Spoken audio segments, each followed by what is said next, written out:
Welcome back to the Journeyman podcast.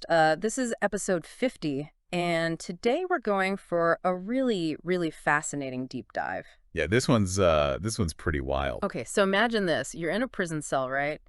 And there's this guy, he's upside down doing like his 100th press up. Like if I down dress up. Upside down. Yeah, like he's a total beast.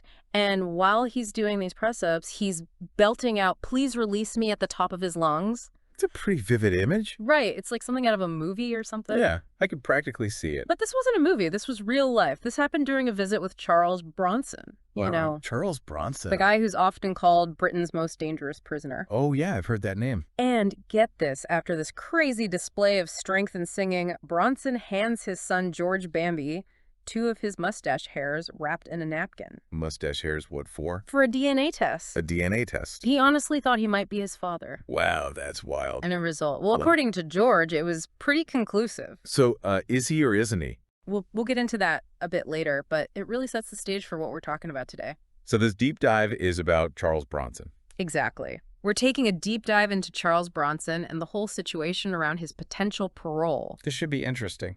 We've got a ton of notes and a full transcript from an awesome video by For Crime on YouTube. Oh, For Crime, their stuff is really good. It is right. The video is called UK Prisoner Hearing. Will Charles Bronson get out of prison? Bronson, fit to be free. Definitely check it out. The link is in the description. And, subscribe to For Crime while you're there. Good channel. Yeah, so we're not just going to rehash the same old sensational stories you've probably heard about Bronson. Yeah, we're going deeper. We want to understand how he got to where he is now, Right. what his claims of change are all about, Yeah. the different perspectives of everyone involved, and most importantly, what the parole board is looking at when they decide his future. So you know all the factors that are going to play into their decision. Exactly. We're cutting through all the noise to get to the heart of this really complex case. I'm ready to dive in. And if you're enjoying this deep dive on Bronson, be sure to hit that like and subscribe button for more fascinating explorations here on the Journeyman podcast. Okay, so let's start with the basics. Britain's most dangerous prisoner. That's a heavy label to carry. Yeah. How did a guy who was initially sentenced to just 7 years end up with such a notorious reputation? Yeah, that's the big question, right? And it really shows you how the prison system handles individuals who are consistently violent behind bars. Right. So Charles Bronson was first locked up in 1974 for armed robbery. Okay. Now, that's a serious crime, no doubt, Yep. but it came with a definite sentence.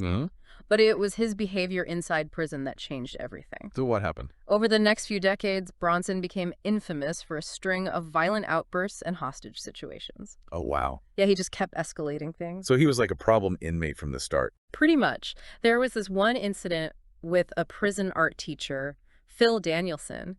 He held him hostage for 2 whole days. 2 days. 2 days. That's the one that ultimately led to a life sentence for Bronson. Wow. So it wasn't just the original crime, but the constant violence in prison that got him where he is today? Exactly.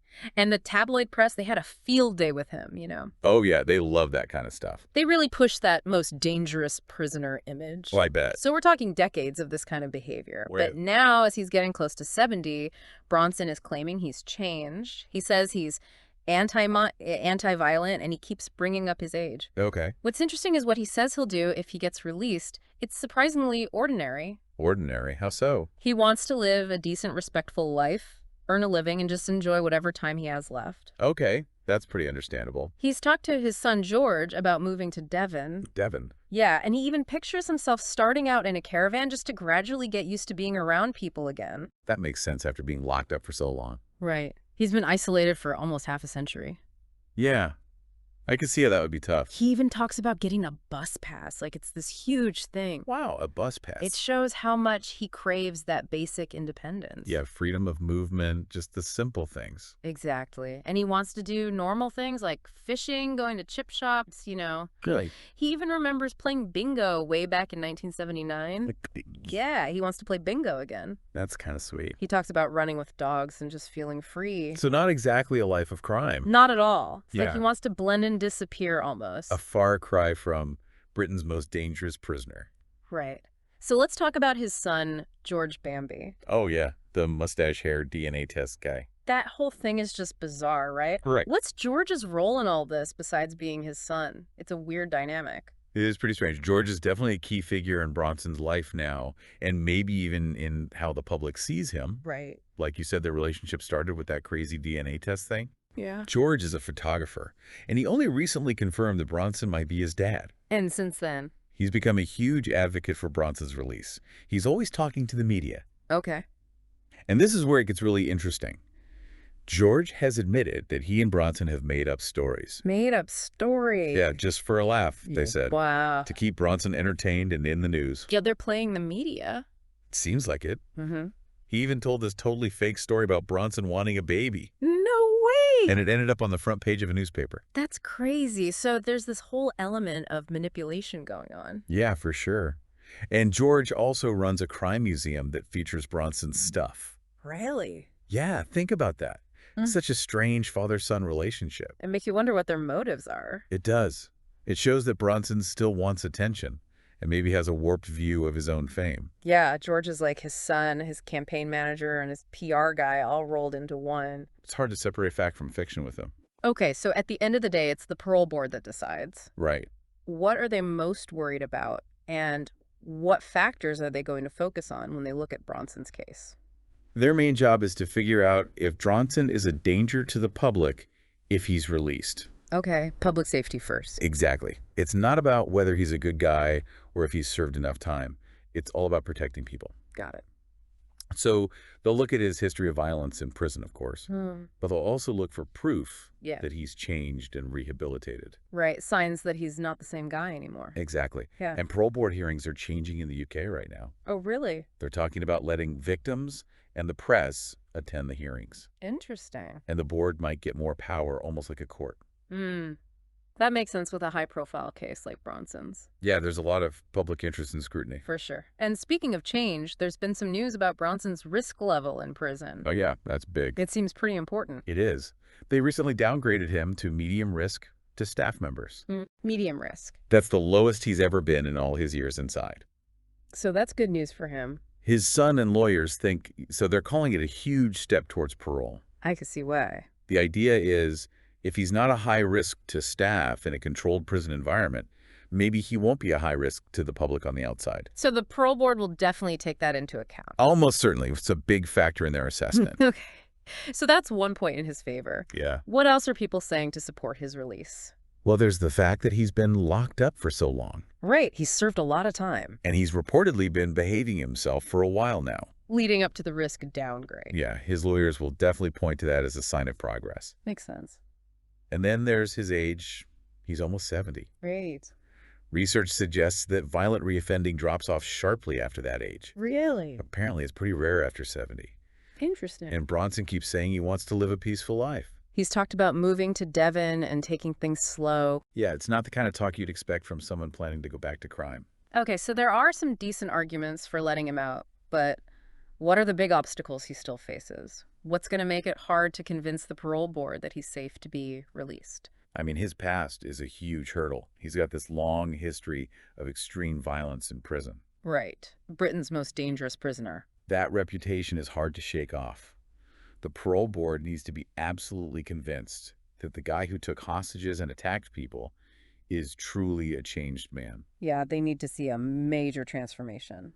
And don't forget, he's got past convictions for firearms and wounding with intent. Oh, yeah. Those are serious. That's going to be a big focus for the board. For sure. And there are questions about how sorry he really is. Yeah, he says he feels sorry, remorseful. What? But he also says he doesn't regret his past because it was me life. That's a bit mixed. It is, right? That kind of half-hearted remorse is going to be a red flag for the parole board. They're going to want to see real regret for what he did. They need to see that he understands how his actions affected his victims. And that he's committed to making amends. Exactly. Even after all these years, Bronson's statements about regret might not cut it. And think about it, after almost 5 decades in prison, just re-entering society would be incredibly difficult. Oh, yeah, absolutely. Huh. Bronson has actually talked about this himself. Really? He had a short release once, and it was really rough for him. What happened? He wasn't prepared for everyday social interactions. He felt paranoid. Wow. All the normal stuff that we take for granted was overwhelming for him. Yeah, that makes sense. It shows that even if he wants a quiet life, It's going to be a huge adjustment to get back into the world. The parole board will have to think about what support he'd have and how he'd manage that transition. Absolutely. It's a massive change. And we can't forget about the media. They've always been obsessed with Bronson. Oh, yeah, he's a media magnet. And his son's activities have just added fuel to the fire. It's been decades of this, and it's not going away. So how much will that public interest affect the parole board's decision? It's a big factor. Bronson has been in the public eye for so long. And not always in a good way. Right. The media and sometimes his own actions have created this image of him. It puts a lot of pressure on the board. They're not just deciding about one man. They're thinking about how the public will react. And what it means for public safety. Yeah. In a high-profile case like this, politics can get involved too. How so? Well, there's this root and branch review of the parole system going on. Okay. And a government minister has said he wants to personally review high-risk cases. So there's some potential for interference. It raises questions about how independent the board really is. Yeah, and Bronson's personal life has also been all over the news. Oh, yeah. His marriage to Paula Williamson was a big story. Remember George Bambi organized the whole prison wedding? Yeah, and the media went crazy. It was a mess, though. Bronson wanted a divorce after paparazzi took pictures of Paula. He felt humiliated. Yeah, and sadly, Paula has passed away since then. It's a reminder of how tough it can be to be connected to someone like Bronson. For sure. But despite all that, Bronson has reportedly had girlfriends while he's been locked up. Really? And his son has sent them gifts on his behalf. Like what? Well, in one case, a vibrator. The vibrator. Yeah, it's kind of a strange detail. It is, but it shows that even in prison, he's still looking for connection and maybe attention. It's hard to say for sure. And going back to Phil Danielson, the art teacher, Bronson took hostage. Yeah, what's his take on all this? After all these years, what does he think about Bronson getting out? Well, he says he might have overreacted when he was held hostage. But he thinks Bronson needs to show real remorse if he wants to be seriously considered for release. Okay. He says Bronson needs to give back to society in some way. So just saying sorry isn't enough. It's not enough for Danielson and probably not enough for the parole board. They need to see a change in Bronson's attitude, a desire to make things right. Exact. So it's a complicated situation, right? Yeah, incredibly. Bronson says he's changed, he's getting older, he's got his son supporting him. But he's got this huge history of violence. The parole board is focused on risk. The public and the media are watching everything. And his victims are still dealing with the impact of his actions. It's not just a simple question of whether he's served enough time. No. The parole board has to weigh everything. His behavior, now his age, his past. They have to figure out if he's a danger to people if he's released. It's a huge decision with massive consequences no matter what they decide. That's for sure. And it brings up a question for you to think about. Given Bronson's age, the time he served, and the changes he's reportedly made, what does justice really look like in this case? That's a tough one. How much should his past violence matter compared to the risk he might pose in the future? There are no easy answers. It makes you think about rehabilitation, punishment, public safety, all of it. Where do we draw the line? Can people really change after doing terrible things? And how do we balance the need for accountability with the possibility of giving someone a second chance? So much to consider. It's a really thought-provoking case. Well, that's it for our deep dive into Charles Bronson. Wow, that was intense. If you found it insightful, please hit that like and subscribe button for more in-depth discussions right here on the Journeyman Podcast. And remember to check out the For Crime video on YouTube. The link is in the description. See the source material for yourself and decide what you think. Thanks for listening, everyone. We'll see you next time.